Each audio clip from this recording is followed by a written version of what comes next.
Hi hello welcome to TV 24 and present మనం కడప నగరంలో అయితే ఉన్నాం. ఇక్కడైతే మహానాడు అయితే జరుగుతా ఉంది. 27, 28, 29 ఈ 3 రోజులు అయితే కడపలో మొట్టమొదటిసారిగా భారీగా అయితే జనాలు అయితే ఇక్కడికి వస్తా ఉన్నారు. కడపలో మొట్టమొదటిసారిగా మహానాడు అయితే ఇక్కడైతే నిర్వహించబోతా ఉన్నారు. దాదాపుగా అంచనా ప్రకారం ఒక 10 లక్షల మంది టీడీపీ కార్యకర్తలు కానీ ప్రజలు కానీ నాయకులు కానీ అయితే ఇక్కడికైతే తరలి వస్తారు అని చెప్పేసి అయితే ఇక్కడ ఉన్నటువంటి అధికారులు అయితే చెప్పడం జరిగింది.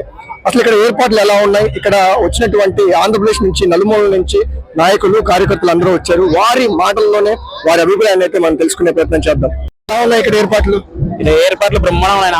ఎక్కడి నుంచి వచ్చారు? మొయిల కల్వ పెళ్లిమర మండలం, ఇది కడప డిస్ట్రిక్ట్ లో కాబట్టి మాకు చాలా సంతోషంగా ఆనందంగా ఉంది. ఇక్కడ మహానాడు 43వ జరుగుతున్నందుకు చాలా సంతోషంగా చంద్రబాబు కృతజ్ఞతలు చెప్పుకుంటాము. ఇలాగే మంచి కార్యక్రమాలు చేసి ఈ తెలుగుదేశం కార్యకర్తలందరికీ ఉద్యోగం బాగా కలపాలని ఎల్లవేళ్ళ చంద్రబాబు అందరినీ బ్రహ్మాండంగా పథకాలు ఇచ్చి 100% ఆట గవర్నమెంట్ ఎగురవడం బ్రహ్మాండంగా ఇస్తారని మాకు నమ్మకం ఉంది మనస్ఫూర్తిగా. అందుకు ఈ కార్యక్రమం చేపట్టాలని అందుకు కోరుతున్నాము. అంటే ఆంధ్రప్రదేశ్ నలుమూల నుంచి టీడీపీ నాయకులు కానీ కార్యకర్తలు కానీ అయితే ఇక్కడైతే విచ్చేసినటువంటి సందర్భం అయితే మనం చూస్తా ఉన్నాం. కాకినాడ నుంచి వచ్చారు టీడీపీ నాయకురాలు, వాళ్ళతోనే మాట్లాడే ప్రయత్నం చేద్దాం. మేడం చెప్పండి. మాది కాకినాడ అండి. నేను కాకినాడ నగర మహిళా అధ్యక్షురాల కింద పనిచేశాను. నేను 91 నుండి పార్టీలో ఉన్నానండి. 10 సంవత్సరాలు చేశాను, కార్పొరేటర్ కింద అది చేశాను. అయితే ఈ రోజు మహానాడికి మా కాకినాడ ఎమ్మెల్యే గారు వనమాడి వెంకటేశ్వర గారు ఆయన కూడా వచ్చామండి. బస్సులు వేసుకుని వచ్చాము. ఆడవాళ్ళు మగవాళ్ళం కూడా బస్సులు వేసుకుని వచ్చామండి. ఎలా ఉండబోతుందండి ఇక్కడ మీటింగ్? ఎలా ఉంటది అంటారు? చాలా గ్రాండ్ సక్సెస్ అవుతుందండి. ఎందుకంటే కనివిని ఎరిగిన మెజార్టీ మీద నెగ్గిన తర్వాత పోయిన సంవత్సరం మహానాడు చేసుకోవడానికి ఎలక్షన్ కోడ్ ఉన్నాం వల్ల అప్పుడు జరుపుకోలేకపోయామండి. ఈసారి అయితే విపరీతంగా జనం కూడా చాలా బాగా వస్తున్నారు. చాలా ఆనందంగా ఉందండి. ఇది నిజంగా మాకు ఇదే సంక్రాంతి కింద అనిపిస్తుంది. అధినేత చంద్రబాబు నాయుడు గారు ఎటువంటి సందేశం చేస్తారు అనుకుంటున్నారు? కార్యకర్తల గురించి ఆయన చాలా జాగ్రత్త తీసుకుంటున్నారండి. కార్యకర్తల పార్టీకి బలం, కార్యకర్తలే పునాది అలాగనేసి దాని మీద కార్యకర్తల భవిష్యత్తు కోసం ఆయన ఆలోచిస్తున్నారు. ఎటువంటి వర్గాలు ఏవి లేకుండా అందరూ ఐక్యతతో ఉండి పార్టీని ఇంకా బలోపేతం చేసి చంద్రబాబు నారా లోకేష్ బాబు గారు ఆధ్వర్యంలో ఇంకా పార్టీ ముందుకెళ్ళాలి. ఇంకో 40 సంవత్సరాలు ఇదే అధికారం మీద ఉండాలి అలాగనేసి చంద్రబాబు నాయుడు గారిని మేము మహిళలు అంతా కూడా చాలా ఆశతోటే ఉన్నామండి. ఎందుకంటే అసలు డ్వాక్రా గ్రూపులు పెట్టాలన్నా డ్వాక్రా గ్రూపులు ఏర్పాటు చేయడమే కాదు, గ్యాస్ ఇవ్వడమే కాదు, అసలు అన్నింటికన్నా మించింది ఏంటంటే మా మహిళలు తెలుసుకోవాల్సింది మా అలాంటి చిన్నతనంలోని అప్పట్లో ఆడపిల్లలకు చదువు చెప్పించేవారు కాదండి. ఆడపిల్లకి చదువు చెప్పించేవారు కాదు. ఇది ఉద్యోగాలు చేయాలా, ఊళ్ళో ఏదో మనం ఈడొచ్చాక పెళ్లి చేస్తాం, భర్తకి పిల్లలు కొండెట్టుకుంటే చాలు అన్న దృష్టి మీద ఆడపిల్లలను చదివించడానికి ఇష్టపడేవారు కాదు. ఆ రోజుల్లో చంద్రబాబు నాయుడు 99 ముఖ్యమంత్రి అయినప్పుడు డ్వాక్రా గ్రూపులు పెట్టి అక్షర సంక్రాంతి అలాగని చెప్పి ఎక్కడికైనా వెళ్ళాలంటే ఏలుముద్ర ఒక స్లమ్ ఏరియాకి రావాలనుకుంటే అక్కడికి అధికారం ఎవరైనా వచ్చాడంటే ఏలుముద్ర బాక్స్ తెచ్చేవాడు, స్టాంప్ ప్యాడ్ లైన్ వేసుకొచ్చేవాడు. అలా కాదు, ఏలుముద్రలు వేసి నా ఆడపడుతులు చిన్న చూపులో ఉండకూడదు అలాగని చెప్పి కనీసం మా పేరు మేము రాసుకునే నేర్పింది ఎవరైనా ఉన్నాడంటే ఒక నారా చంద్రబాబు నాయుడు. అది మా ఆడవాళ్ళు అసలు ఎట్టి పరిస్థితుల్లో మేము మర్చిపోకూడదండి. మాకు చదువు నేర్పించి మాకంటూ బ్యాంక్ వెళ్ళాలంటే మాకు తెలియదు.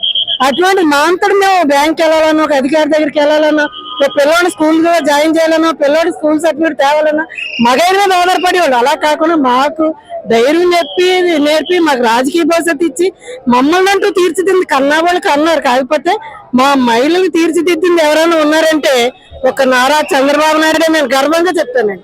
మా మహిళలు అందరి తరఫున మీరు ఏమనుకున్నా పర్వాలేదు. సార్ ఎక్కడి నుంచి వచ్చారు? రేపల మండలం కవర్మూరు అనగాని సత్యప్రసాద్ గారు. సార్ ఎలా ఉండబోతుంది ఈ సభ ఇక్కడ? సూపర్ గా ఉందండి, సూపర్. ఏర్పాట్లు ఎలా ఉన్నాయి? అనగాని సత్యప్రసాద్ గారు ఎవరికి ఏది జరిగినా ముందంజలో ఉంటారు, చేతికి అందుబాటులో ఉంటారు, ప్రతి ఒక్క దానిలో ముందంజలో ఉంటారు. ఆయనకి తిరుగుదే లేదు. కడపలో ఏర్పాట్లు ఎలా ఉన్నాయి? ఇక్కడ ఏమి ఈ 3 రోజులు ఎలా ఉండబోతుందంటే ఏమంటారు? సూపర్ గా చేస్తున్నారండి. అన్ని బాగుంది, వసతులు కూడా బాగానే ఉన్నాయి. టిఫిన్లు, భోజనాలు అన్ని సౌకర్యాలు నెంబర్ 1 గా చేస్తున్నారు. అధినేత చంద్రబాబు నాయుడు గారు ఎటువంటి సందేశం ఇస్తారనుకుంటున్నారు? ముందు ప్రతి ఒక్కరు సభాముఖంగా ముందంజలో ఉండాలని సూచిస్తారని ఆశిస్తున్నారు. అండ్ మనతో పాటు ఉన్నారు కడప జిల్లా వాసులు, ఎర్రగుంట్ల వాసులు, టీడీపీ నేతలు. ఒకసారి వారి మాటలో తెలుసుకుందాం. సార్, ఎలా ఉండబోతుంది? మన కడప జిల్లాలో ఫస్ట్ టైం అయితే మహానాడు పెట్టారు. 3 రోజులు అయితే రన్ అవబోతుంది. ఎలా ఉండబోతుంది సభ? విధంగా జరుగుతుంది. ప్రతి కార్యకర్త పాత సీనియర్ కార్యకర్త మిషన్లు నడుచుకుంటే నచ్చలేకపోతారు. ప్రతి ఒక్కరు విజయవంతం చేస్తారు. నేను నా పేరు సమకూరు సంజయ్ రెడ్డి, ఎర్రగుంట్ల. నేను పార్టీ ఆవిర్భావం నుంచి పార్టీ మారకుండా ఇంతవరకు ఉన్నా. సార్, ఇక్కడ ఏర్పాట్లు ఎలా ఉన్నాయి? ఏర్పాటు బాగున్నాయి. అధినేత చంద్రబాబు నాయుడు గారు ఎటువంటి సందేశం ఇవ్వబోతా ఉన్నారు? అధినేత చంద్రబాబు నాయుడు గారు ఏం సందేశం ఇస్తారనుకుంటున్నారు? ప్రతి కులానికి అన్ని కులాల వారికి మేలు చేయాలని నా సందేశం ఇచ్చాడు. కొంతమంది టీడీపీ కార్యకర్తలు ఏమంటున్నారంటే, మాకు టీడీపీ నాయకుడు, కాబోయే నాయకుడు నారా లోకేష్ గారు కావాలి అని కోరుకుంటున్నారు.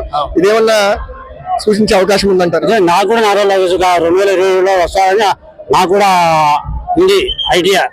ఫస్ట్ టైం కడపలో మహానాడు అయితే పెట్టారు కదా, ఎలా ఫీల్ అవుతున్నారు? ఎలా ఫీల్ అయితే బాగా గర్వంగా ఉంది మాకు. ఇప్పుడు కడప జిల్లా పచ్చి పెట్టాలంటే గర్వంగా ఉంది. ఈ 44వ మహానాడు. ఎక్కడి నుంచి వచ్చారు? వెస్ట్ గోదావరి పాలకొల్లు నియోజకవర్గం. మినిస్టర్ రామనాయుడు గారు ఆధ్వర్యంలో మొత్తం పాలకొల్లు నియోజకవర్గం సుమారు 1500 మంది వచ్చామండి మహానాడికి. ఎక్కడ మహానాడు జరిగినా పాలకొల్లు నియోజకవర్గం నుంచి భారీ ఎత్తున వచ్చి ఆ మహానాడుని జయప్రదం చేసి, తెలుగుదేశం యొక్క మా కార్యకర్తల యొక్క పండుగ మహానాడు అంటే, ఆ పండుగను ఎప్పుడు కూడా మేము జయప్రదం చేస్తూ ఉంటాం. ఈ రాష్ట్రం అభివృద్ధిలోకి రావాలంటే ఒక దిశానిర్దేశంతో ఈ మహానాడికి నాంది పలుకుతూ చంద్రబాబు నాయుడు గారు ఒక అమరావతిని కానీ, పోలవరం కానీ రాష్ట్రాన్ని అభివృద్ధి దిశలోకి తీసుకెళ్లే తీర్మానాలు ఈ మహానాడులో తీసి ఈ 2029 కల్లా దేశంలోని నంబర్ 1 రాష్ట్రంగా తీర్చిదిద్దుతాకి చంద్రబాబు నాయుడు గారు, ఈ లోకేష్ బాబు, మా రామనాయుడు గారు, కూటమి ప్రభుత్వం, పవన్ కళ్యాణ్ గారు, మోడీ గారు అందరితో ఈ రాష్ట్రాన్ని సర్వోపతిగా తీసుకెళ్తున్నది ఈ మహానాడు నాందిగా తెలియజేస్తున్నారు. సరే, అధినేత చంద్రబాబు నాయుడు గారు ఎటువంటి సందేశం ఇస్తారనుకుంటున్నారు?